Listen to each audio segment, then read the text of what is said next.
नमस्कार, देश की खबरों में आपका स्वागत है। मैं हूं आपके साथ अंकिता और आइए अब खबरें देखते हैं विस्तार से। लद्दाख के दक्षिणी पैंगोंग के विवादित इलाके में चीन के साथ झड़प में भारत का एक जवान शहीद हो गया है और एक जख्मी हो गया है। यह दावा विदेशी मीडिया ने रिपोर्ट्स में किया है। रिपोर्ट्स के मुताबिक यह जवान मूल रूप से तिब्बती था और स्पेशल फ्रंटियर फोर्स में तैनात था। लद्दाख बॉर्डर पर भारत और चीन के बीच लगातार तनाव की स्थिति बनी हुई है। पिछले 3 दिनों में 3 बार चीन ने अलग अलग इलाकों में घुसपैठ की कोशिश की है। एक तरफ चीन बातचीत का ढोंग कर रहा है तो दूसरी ओर घुसपैठ कर अपना असली चेहरा दिखा रहा है। चीन के साथ तनाव के बीच केंद्रीय गृह मंत्रालय ने भारत नेपाल सीमा और उत्तराखंड और सिक्किम में ट्राई जंक्शन क्षेत्रों पर अधिक सतर्कता बरतने का आदेश दिया है। देश की सीमाओं की रक्षा करने वाले सभी बलों को अतिरिक्त सतर्क रहने के लिए कहा गया है और इन इलाकों में तैनाती के लिए अतिरिक्त जवानों को भेजा गया है। सीमा पर चीन से तनाव के बीच भारत और रूस की नौसेनाएं 4 और 5 सितंबर को बंगाल की खाड़ी में युद्धाभ्यास करेंगी। यह युद्धाभ्यास मौजूदा सुरक्षा चुनौतियों को देखते हुए किया जा रहा है। इस युद्धाभ्यास के दौरान सतह और हवा में तोपों से लक्ष्य पर निशाना लगाया जाएगा। भारतीय नौसेना ने हिंद महासागर में पहले से ही कई जंगी जहाजों की तैनाती की है। इसे इंद्र युद्धाभ्यास नाम दिया गया है। यह अभ्यास पहले रूस के व्लादिवोस्टोक में होना था, मगर कोरोना महामारी के चलते इसे टाल दिया गया था। प्रधानमंत्री नरेंद्र मोदी अमेरिका भारत रणनीतिक और साझेदारी मंच के तीसरे लीडरशिप समिट को गुरुवार को संबोधित करेंगे। USISPF के प्रमुख मुकेश अघी ने बताया कि हम सम्मानित महसूस कर रहे हैं कि प्रधानमंत्री नरेंद्र मोदी ने USISPF के वार्षिक कार्यक्रम को संबोधित करने के लिए समय निकाला। यह मौजूदा चुनौतीपूर्ण माहौल में अमेरिका भारत संबंधों के महत्व को दर्शाता है। उन्होंने कहा कि यह दोनों देशों के लिए फायदे की साझेदारी है। कोरोना के कारण जीडीपी में आई ऐतिहासिक गिरावट और लद्दाख में चीन के साथ लगातार बने हुए तनाव के बीच कांग्रेस के पूर्व अध्यक्ष और सांसद राहुल गांधी ने एक बार फिर केंद्र की मोदी सरकार पर हमला बोला है। बुधवार को एक ट्वीट कर राहुल ने 6 मुद्दों पर मोदी सरकार को घेरा। उन्होंने ट्वीट में कहा कि देश मोदी में डिजास्टर के चलते करहा रहा है। उन्होंने अपने ट्वीट में लिखा, भारत मोदी में डिजास्टर के चलते करहा रहा है। जीडीपी में ऐतिहासिक गिरावट -23.9%, 45 सालों में सबसे ज्यादा बेरोजगारी, 12 करोड़ नौकरियां खत्म, केंद्र राज्यों को जीएसटी मुआवजा नहीं दे रहा, दुनिया में सबसे ज्यादा नए कोविड केस और मौतें भारत में हो रही है, हमारी सीमाओं पर विदेशी घुसपैठ हो रही है। कोरोना काल में संसद का मानसून सत्र 14 सितंबर से शुरू हो रहा है। सत्र शुरू होने से पहले ही हंगामा शुरू हो गया है। तृणमूल कांग्रेस के राज्यसभा सदस्य डेरेक ओ ब्रायन ने लोकतंत्र की हत्या का आरोप लगाया है। दरअसल कोरोना को देखते हुए इस बार प्रश्नकाल को कैंसिल कर दिया गया है।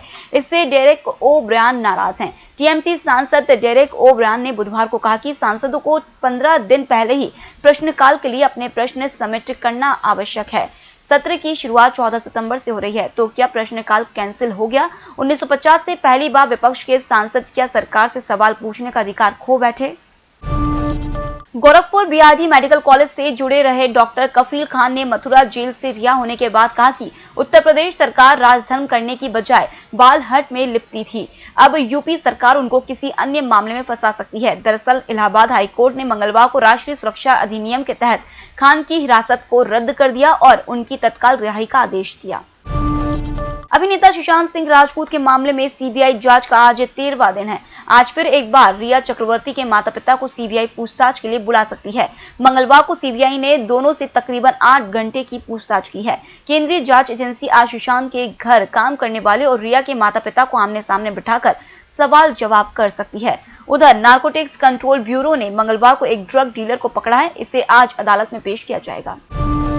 कोरोना वायरस संकट काल के बीच राजनीतिक वाद विवाद का सिलसिला लगातार जारी है। भारतीय जनता पार्टी और कांग्रेस के बीच फेसबुक हेट स्पीच मामले में आर पार की जंग चल रही है। इस विवाद के बीच आईटी मामलों की संसदीय समिति की ओर से फेसबुक को समन भेजा गया है। इस दौरान कई विषयों पर सवाल पूछे जाएंगे। बुधवार को होने वाली इस बैठक में फेसबुक के अधिकारियों के अलावा आईटी मंत्रालय के अधिकारी भी शामिल होंगे। बता दें कि आईटी मामले की संसदीय समिति के प्रमुख सांसद शशि थरूर है, जिन पर बीजेपी सांसद निशिकांत दुबे कई बार पक्षपात का आरोप लगा चुके हैं। दुबे की ओर से लोकसभा स्पीकर को शशि थरूर को पद से हटाने की अपील भी की जा चुकी है।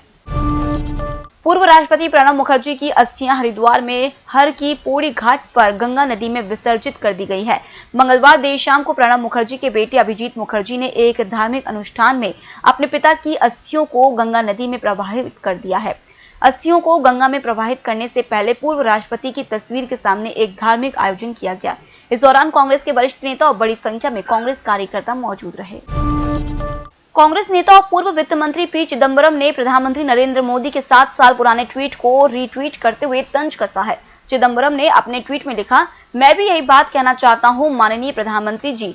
साल 2013 में पीएम मोदी ने प्रधानमंत्री बनने से अपने ट्वीट में लिखा था, भारत की अर्थव्यवस्था मुश्किल में है, युवा को नौकरी चाहिए, अर्थव्यवस्था ठीक करने में ज्यादा समय दे, ना कि राजनीति करे। चिदंबरम जी प्लीज नौकरी देने में फोकस करिए। बेरोजगारी और गिरती जीडीपी जैसे मुद्दों पर कांग्रेस पार्टी लगातार मोदी सरकार पर हमलावर है।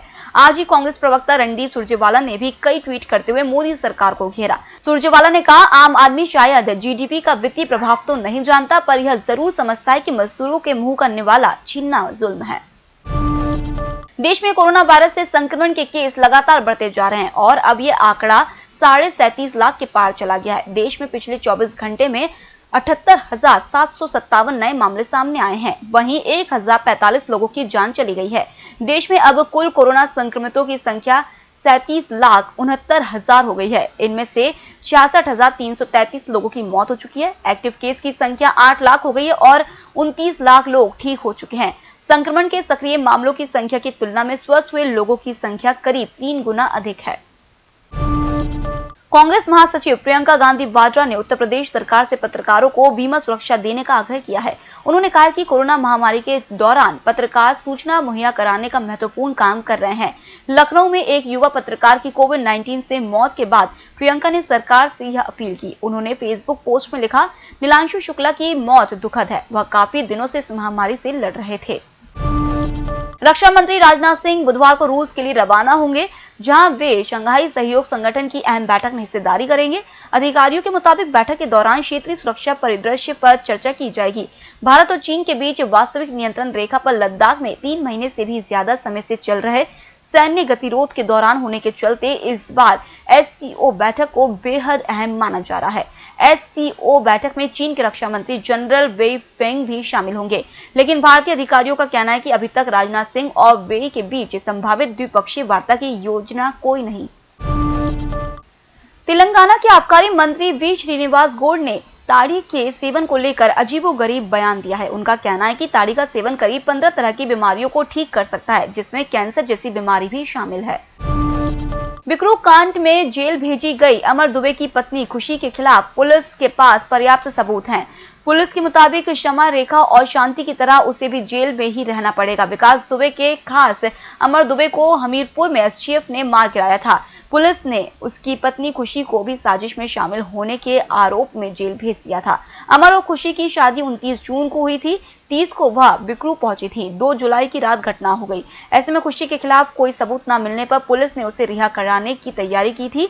इस बीच विकास के साथ ही शशिकांत की पत्नी मनु की कॉल रिकॉर्डिंग वायरल हो गई। इसके बाद खुशी की भी जांच घेरे में आ गई है। अयोध्या में आज प्रस्तावित राम मंदिर के निर्माण और पूरे परिसर के नक्शे को लेकर राम जन्मभूमि तीर्थ क्षेत्र ट्रस्ट बोर्ड की अहम बैठक होगी। इसमें नक्शा पास होगा और योजना बनेगी। लाइन ऑफ एक्चुअल कंट्रोल पर तनाव के बीच लाइन ऑफ कंट्रोल पर पाकिस्तानी सेना की नापाक हरकत जारी है। राजौरी सेक्टर में पाकिस्तान की ओर से सीज फायर का उल्लंघन किया जा रहा है। इस दौरान सेना का एक जूनियर कमीशन ऑफिसर शहीद हो गया, जबकि कई घर तबाह हो गए हैं। सेना की ओर से मिली जानकारी के मुताबिक पाकिस्तानी आर्मी ने बुधवार को राजौरी जिले के तारकुंडी सेक्टर में सीज फायर का उल्लंघन किया। इस दौरान मोर्टार दागे गए और छोटे हथियारों से फायरिंग की गई। इस सीज फायर उल्लंघन में भारतीय सेना का जेसीओ शहीद हो गया।